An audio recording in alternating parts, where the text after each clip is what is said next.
香港人鍾情日本物業早已唔係新鮮事。港人阿 Will 在機緣巧合下嚟到九州福岡，由管理民宿起步。多年前同朋友合夥成立地產代理公司，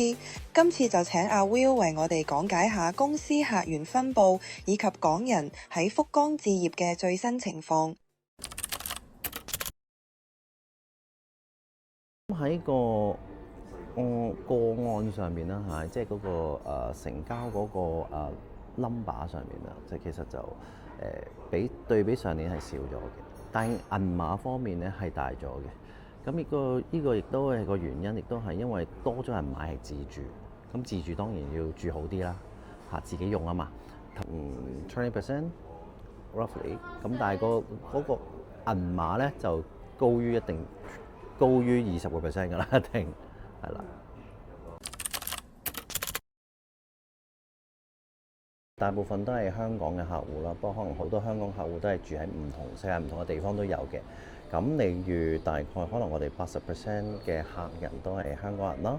咁另外譬如可能台灣或者國內嘅或者其他地方嘅就佔可能20% 左右咯，係啦。咁呢個 range 就比較大嘅，好豐儉由人嘅。咁啊，由可能500萬yen嘅一個好細嘅即係 studio flat，去到可能1億5千萬嘅 tower mansion 都會有人選擇嘅。喺 Covid 情況下啦，或者甚至 Covid 前啦，個比例咧其實係大概82同73啦，70%嘅人。10個入邊有7個咧都係問投資嘅，投資即係意思就係話佢想買樓收租，係啦，咁啊有一個叫做穩定嘅收入，咁啊得2-3個可能係自用嘅啫。但係咧近呢1-2年咧，其實有少少逆轉啦，就個7-3比例係調轉啦，70%嘅人咧都係想買嚟自用，係啦，咁啊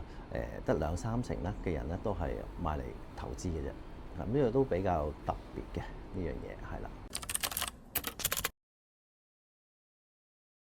如果國內客人一般咧，因為佢哋受限於佢哋即係資金匯出去國外咧，可能係5萬美金一年啦，咁所以佢哋可能買嘅樓通常都係喺以5萬美金，即係而家大概700萬yen